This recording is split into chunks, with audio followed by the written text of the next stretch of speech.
بہت سے لوگ الجھن میں ہیں اور پوچھتے ہیں کہ ہم استغفار کب تک کریں تاکہ ہمیں اس کے فوائد و ثمرات حاصل ہوں، ہماری پریشانیاں دور ہوں، مشکلات آسان ہوں اور اس میں برکت ہو۔ تو آج ہم اس ٹاپک پر تفصیل سے بات کریں گے اور قرآن و حدیث کی روشنی میں آپ کو بتائیں گے کہ استغفار کے فوائد و برکات سے مستفید ہونے کے لیے کب تک استغفار کرتے رہنا چاہیے۔ یہ بہت اہم ویڈیو ہے، اس لیے آخر تک ضرور دیکھیں، اور ایسی ہی مزید ویڈیوز کے لیے ابھی ہمارے چینل کو سبسکرائب کر کے بیل آئیکن پر کلک کیجئے۔ پیارے دوستو، ہمارے چینل پر دوبارہ خوش آمدید، جہاں ہم اسلام کی خوبصورت تعلیمات شیئر کرتے ہیں۔ آج ہم ایک بہت ہی اہم موضوع پر بات کرنے جا رہے ہیں کہ صحیح معنوں میں استغفار کے فیض و برکات سے مستفید ہونے کے لیے کب تک استغفار کرتے رہنا چاہیے۔ تو انشاءاللہ آج ہم اس سوال کو قرآن و حدیث کی روشنی میں دیکھیں گے اور استغفار جیسے خوبصورت اور طاقتور عمل کو اپنی روزمرہ کی زندگیوں کا ایک باقاعدہ حصہ بنانے کے بارے میں واضح رہنمائی بھی فراہم کریں گے۔ جیسا کہ سب جانتے ہیں کہ استغفار ایک بڑا طاقتور عمل ہے۔ اس کے بارے میں اللہ سبحانہ و تعالیٰ قرآن مجید میں فرماتا ہے، جس کا مفہوم ہے اپنے رب سے معافی مانگو، بے شک وہ بڑا بخشنے والا ہے، وہ تم پر کثرت سے بارش برسائے گا اور تمہارے مال اور اولاد میں اضافہ کرے گا اور تمہارے لیے باغات اور نہریں مہیا کرے گا۔ ان آیات میں بیان کیے گئے فضائل و برکات پر غور کرنے سے معلوم ہوتا ہے کہ استغفار میں دنیا اور آخرت کے بڑے بڑے مسائل کا حل موجود ہے۔ چنانچہ مغفرت ہر صاحب ایمان کا مطلب اکبر ہے، اور مذکورہ دنیاوی فوائد یعنی خوشحالی اور رزق کی فراوانی یہ انسانی ضروریات میں سرفہرست ہے، تو یہ استغفار سے بآسانی حاصل ہو سکتے ہیں۔ اس کے علاوہ یہ آیت اس بات پر بھی روشنی ڈالتی ہے کہ استغفار صرف ہمارے گناہوں کو مٹانے، دور کرنے اور صاف ہی نہیں کرتا، بلکہ یہ بہت ساری نعمتیں حاصل کرنے کی کنجی بھی ہے، جیسا کہ آیت شریفہ میں مذکور ہے، یعنی بارش، مال، اولاد، باغات اور ندیاں وغیرہ، یہ سب اللہ کی نعمتیں ہیں اور یہ استغفار کی برکت سے ممکن ہے۔ تو سوال ہے کہ ہم ان زبردست نعمتوں کو حاصل کرنے کے لیے کب تک استغفار کرتے رہیں؟ تو دیکھیں، اس کا جواب استغفار کے جوہر کو سمجھنے میں ہے۔ کیا مطلب؟ استغفار صرف ایک وقتی عمل یا عارضی حل نہیں ہے، یہ ایک مسلسل عمل ہے، ایک طرز زندگی ہے جو اللہ کے سامنے ہماری عاجزی کی عکاسی کرتا ہے۔ یہ تو وہ بابرکت عمل ہے کہ خود اللہ سبحانہ و تعالیٰ کے محبوب علیہ الصلوۃ والسلام نے بھی اس کا بڑا اہتمام فرمایا، حالانکہ آپ صلی اللہ علیہ وسلم گناہوں سے بالکل پاک و صاف تھے، آپ پر کوئی گناہ نہیں تھا، لیکن اس کے باوجود دن میں 70 مرتبہ سے زیادہ اللہ سے استغفار کیا کرتے تھے، اور ایک روایت میں اس کا ذکر دن میں 100 مرتبہ ہے۔ یعنی اللہ کے محبوب علیہ الصلوۃ والسلام جن پر کوئی گناہ نہیں تھا، اللہ نے آپ کو تمام انبیاء و مرسلین کا سردار بنایا۔ ان تمام خصائص کے ہوتے ہوئے بھی آپ نے استغفار کا اس قدر اہتمام فرمایا کہ دن میں 100 بار اللہ سے استغفار توبہ کرتے تھے۔ جبکہ ہماری کیا حالت ہے یہ ہم سے بہتر کوئی نہیں جانتا۔ تو اب ذرا سوچئے کہ اگر ہمارے پیارے نبی صلی اللہ علیہ وسلم جو سب سے زیادہ کامل انسان تھے، کوئی گناہ نہیں تھا آپ پر، آپ بالکل معصوم تھے، اور پھر بھی آپ نے استغفار اتنی کثرت سے کیا، تو ہم جیسے گناہ گاروں کو اس کا کتنا زیادہ اہتمام کرنا چاہیے، ہے نا؟ یہ بیش قیمتی جواہرات کا لازوال خزانہ ہے، اس کی اہمیت کو سمجھنا چاہیے، اور یہ ایک ایسا بابرکت عمل ہے جس کے فضائل و برکات احادیث میں بکثرت بیان ہوئے ہیں۔ استغفار اسلام میں بہت اہم مقام رکھتا ہے۔ اللہ رحیم، غفور الرحیم، بڑا مہربان اور معاف کرنے والا ہے، اور وہ سچے دل سے توبہ کرنے والوں کو معاف کرنا پسند کرتا ہے۔ یہی وجہ ہے کہ قرآن مجید میں اللہ تعالیٰ فرماتا ہے، اے میرے بندوں جنہوں نے اپنی جانوں پر زیادتی کی ہے، اللہ کی رحمت سے مایوس نہ ہو، بے شک اللہ تعالیٰ تمام گناہوں کو بخش دیتا ہے، بے شک وہ بخشنے والا، رحم کرنے والا ہے۔ سورہ تحریم آیت نمبر 8 میں فرمایا، اے مسلمانوں اللہ کے حضور سچی توبہ کرو، امید ہے تمہارا پروردگار تم سے تمہارے گناہوں کو دور کر دیں گے۔ اس آیت کریمہ کی تفسیر میں علماء کرام فرماتے ہیں کہ اللہ تعالیٰ مومنوں کو اپنی طرف سچی پکی توبہ کرنے، بخشش طلب کرنے اور رحمت کی امید رکھنے کا حکم فرما رہا ہے، اور وعدہ فرما رہا ہے کہ وہ ان کے گناہوں کو مٹا دے گا۔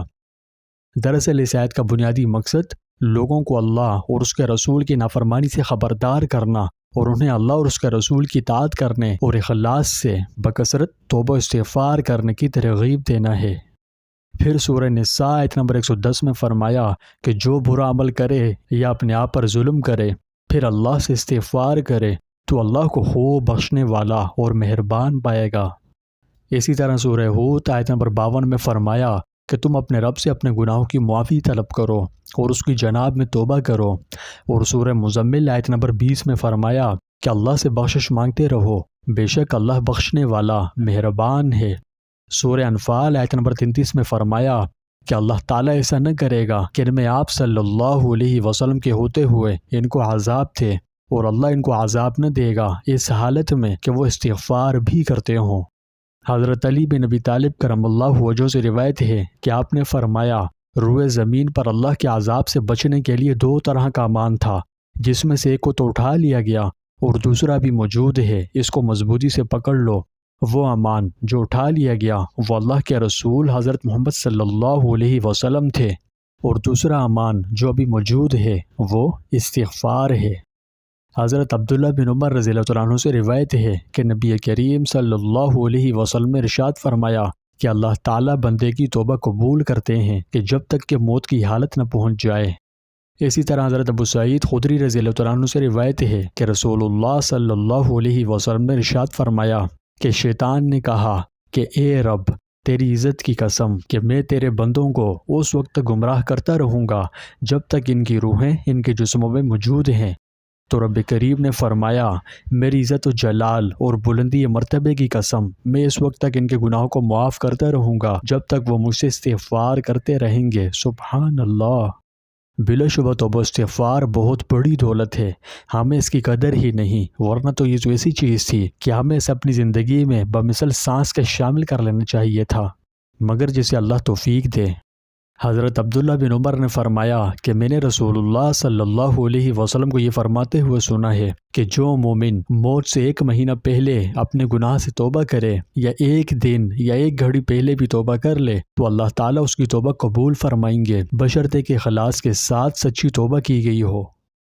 تو پیارے دوستوں، یہ آیات اور احادیث استغفار کے جوہر کو بڑی خوبصورتی سے بیان کرتی ہیں۔ بس سمجھنا چاہیے کہ استغفار بہت قیمتی عمل ہے، بکثرت استغفار کرنے والے پر شیطان ملعون کا زور نہیں چلتا، جس کی وجہ سے وہ خوش نصیب شیطان کے وسوسوں سے محفوظ رہتا ہے اور گمراہ ہونے سے بچ جاتا ہے۔ اس لیے یہ کوئی معمولی عمل نہیں، بلکہ اللہ کی طرف سے مجھ جیسے گناہ گاروں کے لیے ایک نہایت قیمتی تحفہ ہے، اور اس کے لیے ہم سب کو اللہ کا خوب شکر گزار ہونا چاہیے کہ اس نے ہمیں یہ دولت دے کر دائمی نجات کا راستہ دکھایا اور گمراہی سے بچنے کا بڑا مؤثر ذریعہ عنایت کیا، کیونکہ کثرت سے استغفار کرنے والے پر شیطان کا کوئی حربہ کام نہیں کرتا، اور یہ خوش نصیب شیطان خبیث کے گمراہ کن حملوں سے محفوظ اللہ کی پناہ میں رہتا ہے۔ پھر اللہ کے حکم سے ایک وقت ایسا بھی آتا ہے کہ شیطان مردود تھک ہار کر اسے دور ہو جاتا ہے، اور یہ کثرت استغفار کی برکت سے شیطانی وساوس کا شکار ہونے سے بچ جاتا ہے۔ نتیجہ میں اس کی دنیا بھی سنور جاتی ہے اور آخرت کے لیے بھی نیک اعمال کرنا بہت سہل ہو جاتے ہیں، لیکن شرط یہ ہے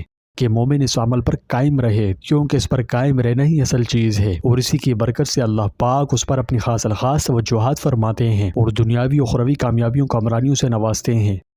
یہی وہ مرحلہ ہوتا ہے جہاں بہت سے لوگ امید کھو دیتے ہیں اور شیطانی وسوسوں میں آ جاتے ہیں کہ کیا فائدہ، اتنے ٹائم سے استغفار کر رہے ہو لیکن ملتا جلتا کچھ نہیں، استغفار اتنے ٹائم سے کر رہے ہو، کیا ملا اب تک؟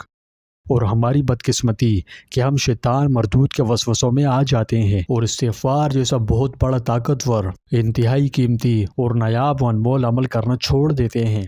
اللہ بچائے، یہیں سے ہماری پریشانی شروع ہوتی ہے، اور آہستہ آہستہ شیطان ہمارے دل و دماغ پر قبضہ جما لیتا ہے، اور پھر اس کے بعد جو ہوتا ہے الامان والحفیظ،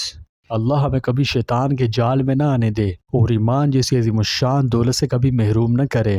تو اپنا ایمان مضبوط رکھیے۔ اللہ کا قانون ہے کہ کوئی بہتر اور اچھی چیز عطا فرمانے سے پہلے اپنے بندوں کو آزماتا ضرور ہے، تاکہ اس کے دل میں اس نعمت کی حقیقی قدر پیدا ہو اور وہ شکر گزار بن کر رہے۔ اس لیے اگر کوئی نعمت ملنے میں دیر ہو رہی ہے تو نا امید نہ ہو، بلکہ اللہ پر اپنا ایمان ہر حال میں مضبوط رکھیں اور بھروسہ رکھیں کہ وہ آپ کا ٹیسٹ لے رہا ہے، اور ٹیسٹ کے بعد آپ کو رزلٹ میں ضرور اس چیز سے نوازے گا جو آپ کی دلی حاجت ہے، جو آپ کو ضرورت ہے، جو آپ چاہتے ہیں۔ بس اس پر توکل تو رکھیں۔ وہ اپنے بندوں کو یوں ہی نہیں آزماتا، بلکہ اس کے پیچھے کوئی خاص مصلحت ہوتی ہے۔ اس لیے چاہیے کہ ایمان پر مضبوطی سے قائم رہیں، اور استغفار کے قرآن و حدیث میں جو فیوز و برکات بیان ہوئے ہیں، ان سے فیضیاب ہونے کے لیے ضروری ہے کہ مستقل مزاجی سے عمل کرتے رہیں، چاہے شیطان آپ کو کتنا ہی پریشان کرے، وسوسوں کا طوفان پیدا کرے، لیکن آپ نے ہر حال میں اللہ پر توکل کرتے ہوئے ہر روز استغفار کرنا ہے اور مسلسل کرتے رہیں، خوب کثرت سے کریں۔ اللہ تعالیٰ ان لوگوں سے محبت کرتا ہے جو بار بار اس کی طرف رجوع کرتے ہیں۔ آپ صلی اللہ علیہ وسلم نے فرمایا، جو استغفار پر ثابت قدم رہے گا، اللہ تعالیٰ اس کے لیے ہر تنگی سے نکلنے کا راستہ بنائیں گے، ہر پریشانی سے نجات دیں گے اور اسے ایسی جگہ سے رزق دیں گے جہاں سے اسے گمان بھی نہ ہوگا۔ سبحان اللہ۔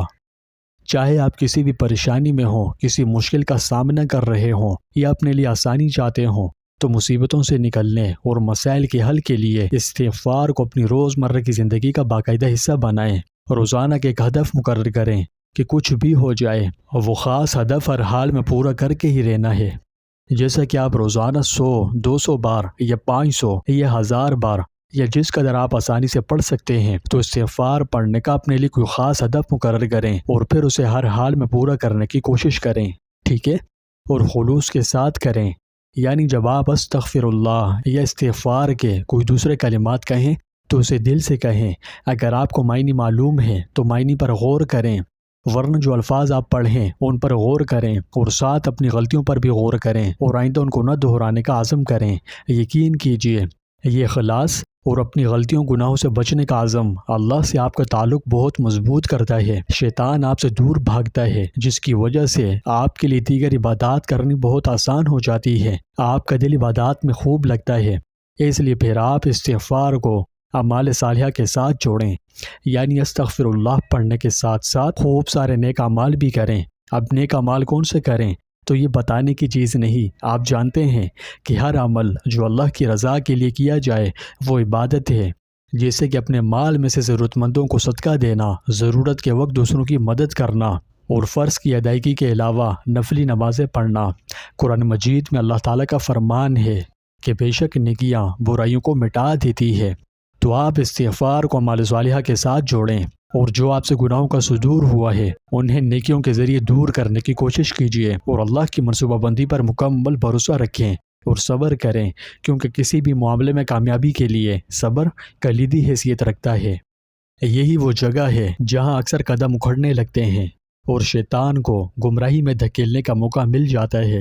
اور پھر ہم میں سے اکثر لوگ سوچتے ہیں کہ میں کئی دنوں سے استغفار کر رہا ہوں اور خوب دل سے کر رہا ہوں، لیکن میرے مسائل اب بھی موجود ہیں۔ تو یاد رکھیے اللہ کا وقت کامل ہے، بعض اوقات وہ ہمارے صبر کو آزمانے اور ہمارے ایمان کو مضبوط کرنے کے لیے جواب دینے میں تاخیر کرتا ہے۔ اس لیے ہمارا کام ہے کہ ہر حال میں اس پر بھروسہ کریں اور خود کو شیطانی وساوس کا شکار مت بننے دیں۔ اور استغفار سے ہماری زندگی کب بدلے گی، یا مجھے فیض کیوں نہیں مل رہا، میں تو اتنے ٹائم سے استغفار کر رہا ہوں، میری زندگی کیوں نہیں بدل رہی، تو اس طرح کے سوالات خود سے پوچھنا بند کریں، ورنہ یہ گمراہی کی طرف لے جانے والی باتیں ہیں۔ ہمارا کام صرف اللہ کی حکمت، اس کے منصوبے پر بھروسہ کرنا ہے، نتیجہ ہمارے ہاتھ میں نہیں، وہ تو اللہ عطا فرمائے گا۔ اس لیے استغفار خوب ذوق و شوق سے کرتے رہیں، اور دل میں کوئی وسوسہ پیدا ہو تو شیطان ملعون کے جال میں مت آئیں، بلکہ اللہ سے پناہ طلب کریں، کیونکہ اس بدبخت نے تو ہمیں گمراہ کرنے کے لیے اللہ سے برز قیامت تک کے لیے مہلت مانگی ہوئی ہے۔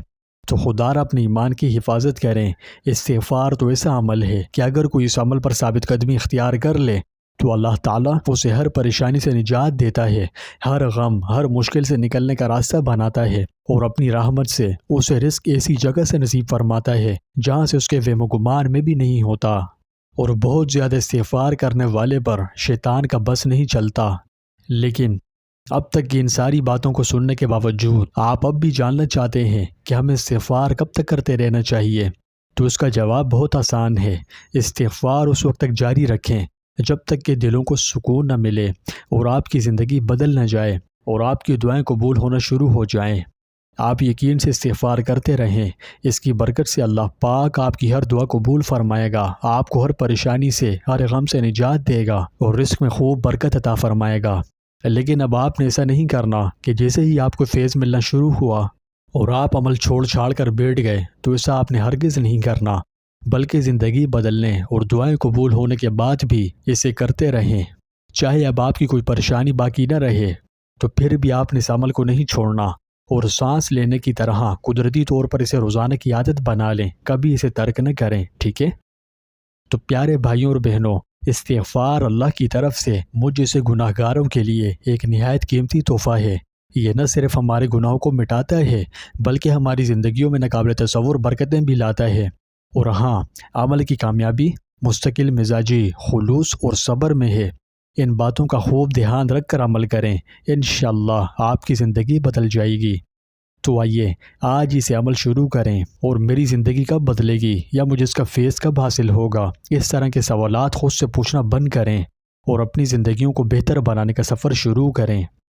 اگر آپ کو یہ ویڈیو اچھی لگی تو اپنے مثبت خیالات یا سوالات کے ساتھ لائک، شیئر اور کومنٹس کرنا نہ بھولیں، اور ایسی ہی مزید ویڈیوز کے لیے ہمارے چینل کو سبسکرائب کر کے گھنٹی کے نشان کو پریس کریں۔ اللہ ہم سب کو ڈھیر ساری خوشیاں عطا فرمائے، ہماری تمام پریشانیوں، تمام مصیبتوں، تمام غموں کو دور فرمائے، اور استغفار کو اپنی زندگی میں شامل کرنے اور اس سے حاصل ہونے والی برکات نصیب فرمائے، اور دین و دنیا کی کامیابی کا ذریعہ بنائے۔ آمین ثم آمین۔